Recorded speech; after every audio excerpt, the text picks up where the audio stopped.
আজ এই সভায় ক্যামেরার মাধ্যমে, প্রযুক্তির মাধ্যমে যারা আমাদের সাথে যুক্ত আছেন, আমরা সবাই মিলে কি সিদ্ধান্ত নিতে পারি যে আজ থেকে বিএনপির 41তম প্রতিষ্ঠা বার্ষিকী থেকে আমরা সিদ্ধান্ত নিতে পারি আমাদের নেতা শহীদ রাষ্ট্রপতি জিয়াউর রহমান বাংলাদেশী জাতীয়তাবাদের জাতির পিতা।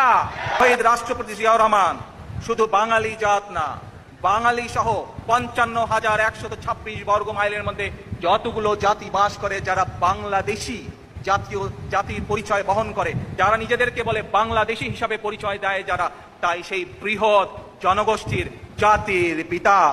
আমি সুস্পষ্টভাবে বলতে চাই সে অর্বাচীন নাবালক বাচ্চাদের ব্যাপারে তারা অত্যন্ত ঘৃণিতভাবে এই নামটি উচ্চারণ করতে হলে তারেক রহমানের অজু করে নামটি উচ্চারণ করবেন, কারণ স্বাধীনতার মহান ঘোষকের সুযোগ্য পুত্র বাংলাদেশের বৃহত্তম রাজনৈতিক দলের চেয়ারপারসন হচ্ছে শহীদ প্রেসিডেন্ট জিয়া উত্তরসূরি তারেক রহমান।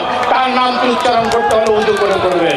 আপনাদের কি আরে বলুন কি উত্তরসূরি তারেক রহমান, তার নামটি উচ্চারণ করতে হলে অজু করে করবেন।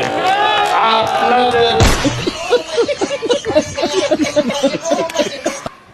বেগম খালেদা জিয়া যার নাম উচ্চারণ করলে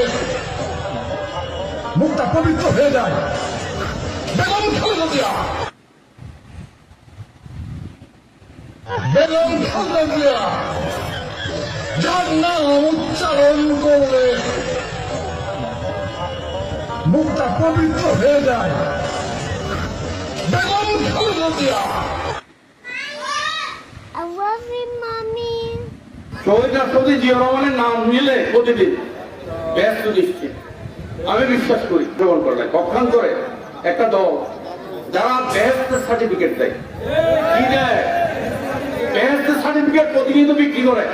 কে যেন আজহার নাকি মাঝার একজন আছে, আগে ওরা খাইছে এখন এরা খেতে চায় না, কি বলছেন না, চোখ থাকতে অন্ধ বলে একটা কথা আছে, এরা সেই যাবে। স্বাধীনতার পর থেকে শুধু শাসকের হাত বদল হয়েছে, আমরা কিছু পাই নাই, ঠিক কিনা বলেন? একদল খাইছে আরেক দল খাওয়ার জন্য রেডি হয়ে আছে। আমরা এরকম চাই না, আমরা চাই স্বাধীন সার্বভৌম বাংলাদেশ, আমরা চাই দুর্নীতিমুক্ত বাংলাদেশ, দুর্নীতির আড্ডাখানা আখড়াখানা বাংলাদেশ, ঠিক কিনা বলেন? নতুন উন্নয়নের সবক শোনাতে পারলেই টাকা। কেউ যদি বলতে চায় আমরা খাবার জন্য অপেক্ষায় রয়েছি, তারা বোকার স্বর্গে বাস করছে। নানান জায়গা থেকে কিন্তু বিএনপি নেতাকর্মীদের বিরুদ্ধে প্রচুর কমপ্লেইন আসছে। আমার কাছেই সকাল বিকাল কমপ্লেইন আসছে। বিএনপির নেতাকর্মীদেরকে মাঠ পর্যায়ে কন্ট্রোল করা যাচ্ছে না।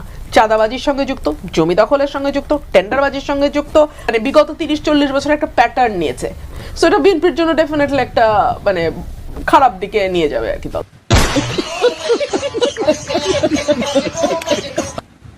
মিজানুর রহমান আজহারি তিনি টাকার বিনিময়ে তার বিভিন্ন অঞ্চলে গিয়ে তিনি ওয়াজ করেন, ভালো কথা, কিন্তু টাকার বিনিময়ে আপনি একটি দলকে হেয় প্রতিপন্ন করবেন, একটি দলের পক্ষে আপনি সাফাই গাবেন, এইটা তো বাংলাদেশের মানুষ আপনার কাছ থেকে আশা করে না।